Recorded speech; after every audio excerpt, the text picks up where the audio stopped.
दोस्तों कल आपने पढ़ा था कि जो है गति का प्रथम नियम क्या था कि जब तक कोई वस्तु स्थिर है तो वह स्थिर बनी रहेगी और यदि कोई वस्तु गतिशील है तो वो गतिशील अवस्था में बनी रहेगी जब तक उस पर कोई बाह्य बल कार्य न करे।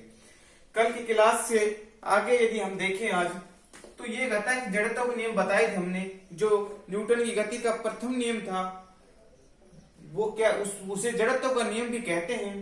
और जड़त्व के नियम होते हैं वो दो प्रकार के होते हैं। पहला होता है स्थिर जड़त्व का नियम और दूसरा गतिशील जड़त्व का नियम। अब हम बात कर लेते हैं स्थिर जड़त्व का नियम। इस नियम के अनुसार जब तक कोई वस्तु क्या है, जब तक कोई वस्तु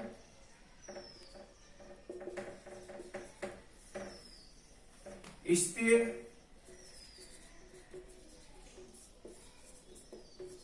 अवस्था में है तो वह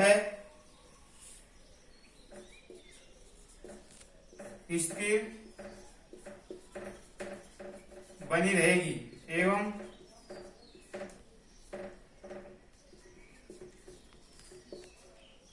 गतिशील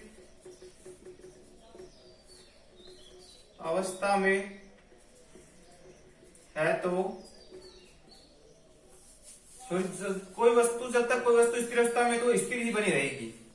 इसकी जैसे एग्जाम्पल है वो डायरेक्ट इसकी क्या पूछता है, एग्जाम्पल पूछता है एग्जामिनर, और बहुत से एग्जाम्पल में ये पूछा गया है।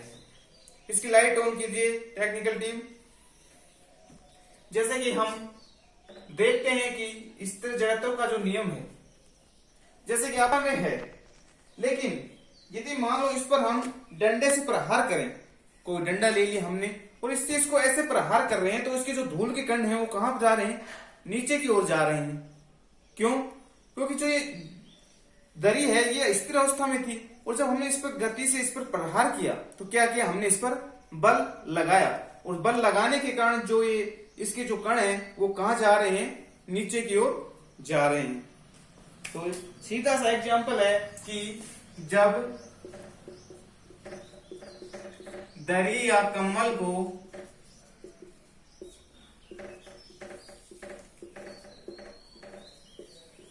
डंडे से प्रहार किया जाता है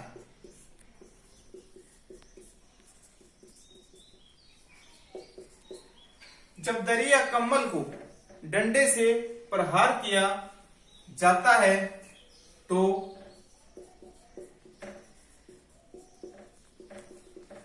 धूल के कण नीचे की ओर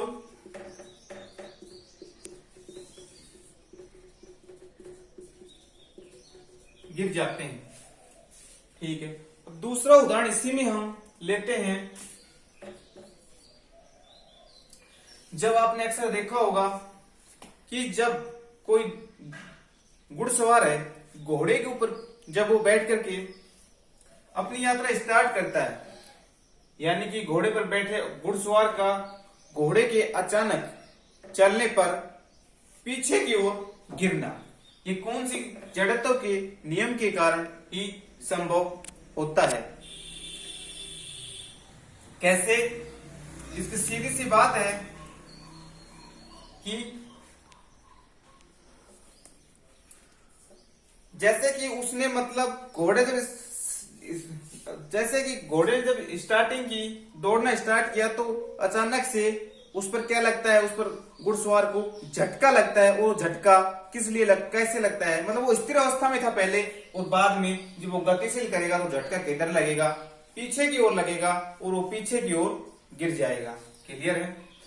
इसका ही अपोजिट है कि जब मान लो कोई बस है उसमें बैठा है यात्री, यदि बस अचानक आगे कुछ कुत्ता आ गया और चीज आ गई मान लो, तो जब बस के अचानक से ब्रेक लगाएगा तो उसमें बैठा जो यात्री है वो किधर गिरेगा, आगे की ओर गिरेगा, क्योंकि वो अब बस में बैठा है तो बस के सापेक्ष क्या है, स्थिर अवस्था में है।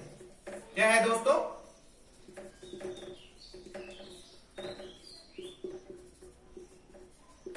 बस के सापेक्ष वो किस अवस्था में है, स्थिर अवस्था में है। क्लियर है।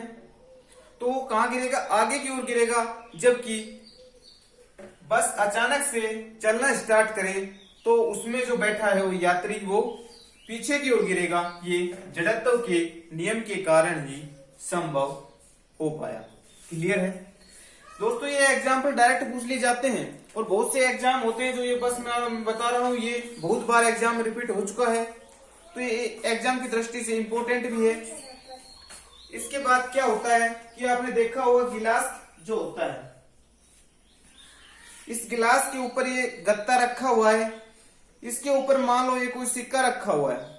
इस पर यदि हमने धीरे से यदि गत्ते पर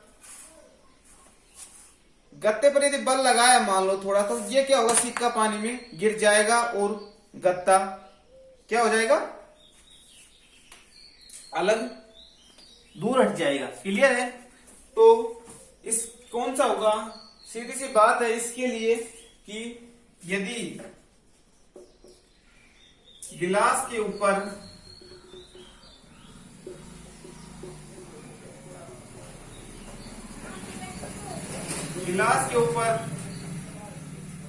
रखे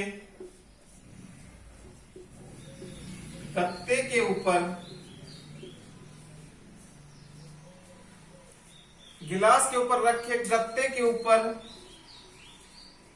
रखे सिक्के का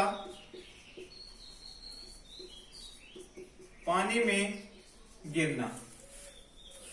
क्या है, गिलास के ऊपर जब हम गत्ता रखेंगे और जब गत्ते पर धीरे से क्या लगाएंगे, बल लगाएंगे। जब तक बल नहीं लगाएंगे तो वो सिक्का क्या है, अपनी स्थिर अवस्था में है, लेकिन बल लगाते ही वो किस में गिर जाएगा, पानी में गिर जाएगा। क्लियर है। दूसरा जो नियम है वो है गतिशील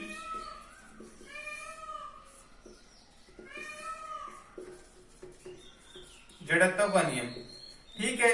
इसमें ये स्थिर अवस्था में बनी थी, जब हमने बल लगाया था उस पर तो इसमें क्या हो रही थी, क्रिया हो रही थी। लेकिन इसमें गतिशील अवस्था में, जब कोई वस्तु गतिशील अवस्था में है तो वह गतिशील अवस्था में बनी रहेगी जब तक उस पर कोई बाह्य बल कार्य न करे। इसका यदि हम एग्जाम्पल देखें तो इसका सिंपल सा एग्जाम्पल है कि यदि हम, जैसे आपने देखे होंगे बच्चे अक्सर क्या होते हैं, रस्सी से खेलते हैं ऐसे, तो जब रस्सी आगे की ओर जाएगी तो अचानक से उसको उछल करके नीचे की ओर जो लिपटेगी, तो अब स्टूडेंट क्या होगा, गति के ऊपर, जब रस्सी की गति के विरुद्ध जब हम बल लगा रहे हैं, ऊपर की ओर उछल रहे हैं, तो ये क्या होगा, गतिशील जड़त्व का नियम। क्लियर है। अब हम दूसरे नियम की बात करते हैं। तो इसका उदाहरण क्या हो गया कि जो रस्सी होती है, कूदने वाली रस्सी होती है, उससे जब हम कूदते हैं तो वो गतिशील जड़त्व के नियम को सिद्ध करती है। क्लियर है।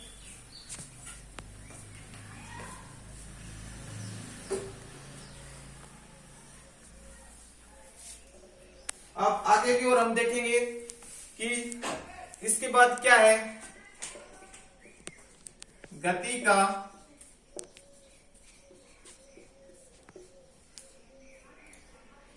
दूसरा नियम। गति का दूसरा नियम किसी वस्तु के संवेग में परिवर्तन की दर उस पर लगाए गए बल के समानुपाती होती है और उसी दिशा में होती है। कौन सी दिशा में होती है, उसी दिशा में होती है जिस दिशा में बल लगता है। क्लियर है। इसका क्या होगा, किसी वस्तु के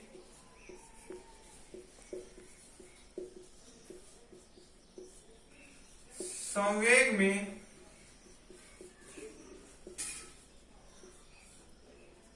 परिवर्तन की दर, किसी वस्तु के संवेग में परिवर्तन की दर उस पर लगाए गए बल के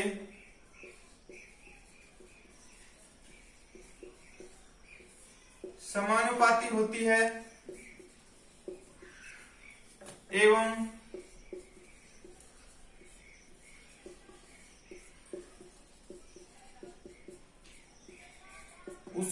में होती है, जिस दिशा में बल लगाया जाता है। किसी वस्तु के संवेग में परिवर्तन की दर उस पर लगाए गए बल के समानुपाती होती है एवं उसी दिशा में होती है जिस दिशा में बल लगाया जाता है। इससे महत्वपूर्ण पार्ट क्या है? संवेग। दोस्तों इसकी चर्चा हम पिछले वीडियो में जो बनाया था मैंने, तो ये उसका नेक्स्ट वीडियो है, तो उसमें हमने संवेग के बारे में चर्चा की थी। तो उसमें जो परिवर्तन की दर है उस पर लगाए गए बल के समानुपाती होती है और उसी दिशा में होती है जिस दिशा में बल लगाया जाता है। जैसे कि इसका हम उदाहरण लें तो पहला उदाहरण है कि क्षेत्र रक्षक।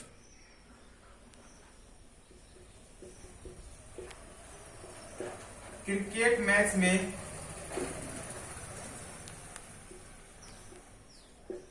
क्षेत्र रक्षक गेंद को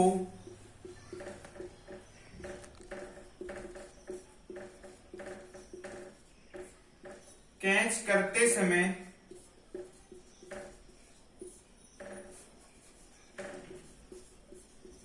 अपने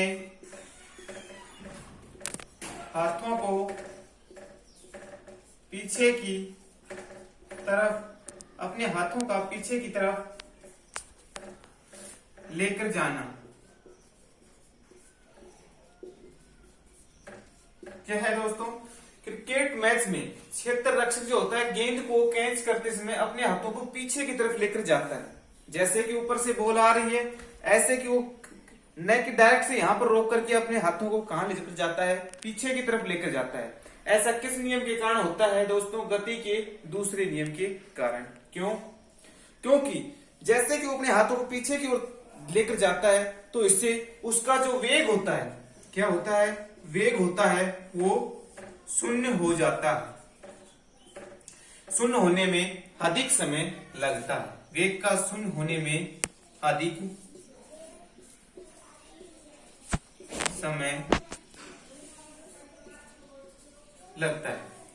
क्योंकि जब वो गेंद आ रही है, मान लीजिए आप 100 की स्पीड से गेंद आ रही है, डायरेक्ट अपने हाथों में लगेगी तो क्या होगी? चोट पहुंचेगी। लेकिन ऐसे वो धीरे से उस वेग को क्या करता है? धीरे से 100 की स्पीड से गेंद आई, उसको 80 किया, फिर 70 किया, फिर 60 किया, ऐसे ऐसे वो 0 तक करने में अधिक समय लगता है और उसे चोट नहीं लगेगी। क्लियर है? आपने अक्सर देखा होगा। इसका जैसे दूसरा एग्जांपल दें, आपने देखा होगा लग्जरी जो गाड़ियां होती है, लग्जरी जो बसें होती हैं, बसों पर बैठे यात्री का लग्जरी बस में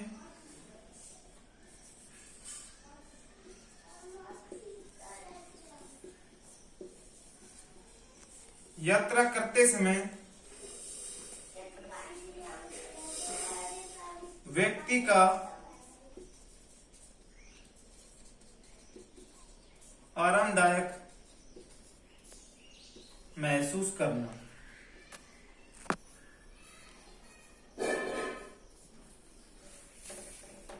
व्यक्ति जो लग्जरी बसें होती है उसमें क्या होता है? शॉकर होता है। और शॉकर के कारण क्या होता है कि उसमें जो जब ऊबड़ खाबड़ रास्ते पर जब हम जैसे चल रहे हैं या कोई दूसरी वगैरह हम चल रहे हैं तो शॉकर कैसे होता है?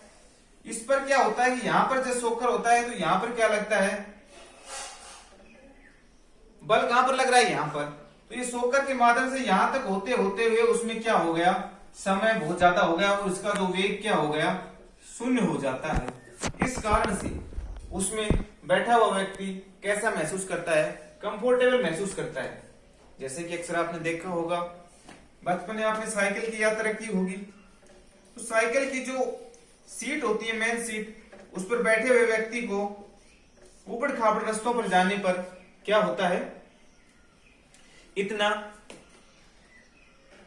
झटका नहीं लगता जितना कि उससे पीछे वाले नीचे वाले सीट पर बैठे हुए व्यक्ति को जब ज्यादा जोरदार झटका लगता है। ये किस कारण से होता है? ये मोटिवेशन का जो दूसरा नियम है, सेकंड रूल है, इसके अकॉर्डिंग ही ऐसे संभव हो पाता है। क्लियर है? अब आता है अगला गति का तीसरा नियम, लास्ट एंड फाइनल नियम है। दोस्तों टाइम ज्यादा हो गया है, मुझे है आपको परेशानियों को मैं समझ सकता हूं, लेकिन अंतिम नियम के बाद लास्ट नियम है अपना। लाइक वगैरह कर दीजिए चैनल को। गति का तीसरा नियम, गति का तीसरा नियम इसे किस कहते हैं? न्यूटन के, इसे क्रिया प्रतिक्रिया का नियम भी कहते हैं।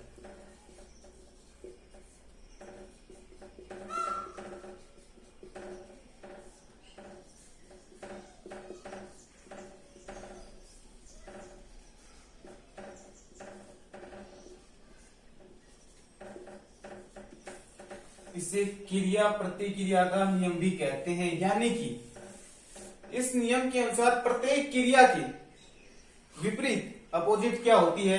प्रतिक्रिया होती है। जैसे कि इसे क्रिया को हम F1 से दर्शाते हैं, जबकि प्रतिक्रिया क्रिया को हम F2 से दर्शाते हैं।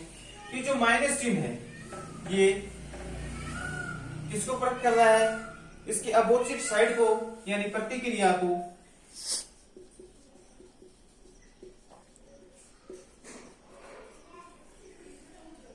व्यक्त कर रहा है।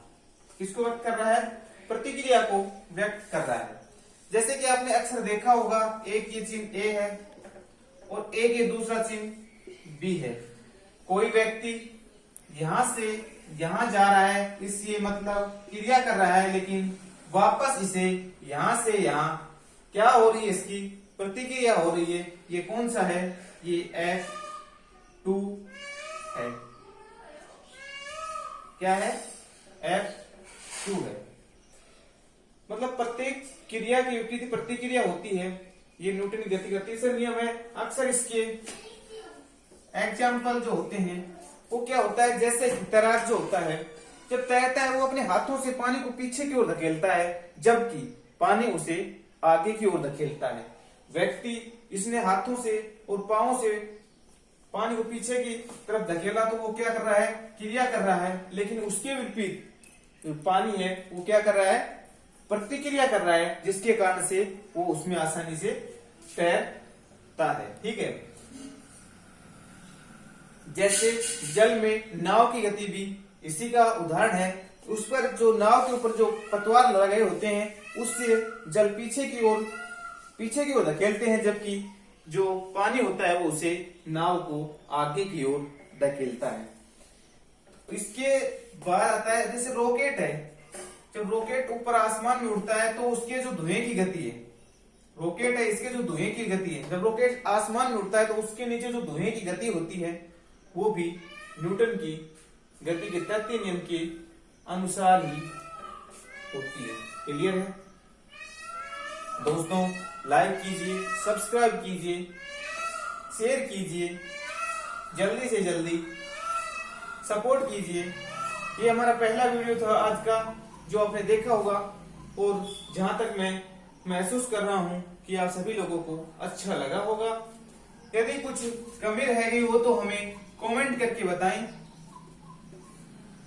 दोस्तों, जो इसमें हमने देखा था बल, क्या है? फोर्स। इस पर मैं नेक्स्ट वीडियो बनाने वाला हूं कल, 1-2 दिन में। नेक्स्ट वीडियो किसका होगा? बल। क्योंकि गति में जो ज्यादा काम क्या आया था? फोर्स, जो बल है, इसका मैं नेक्स्ट वीडियो बनाने वाला हूं। दोस्तों, थैंक यू। जय हिंद, जय भारत।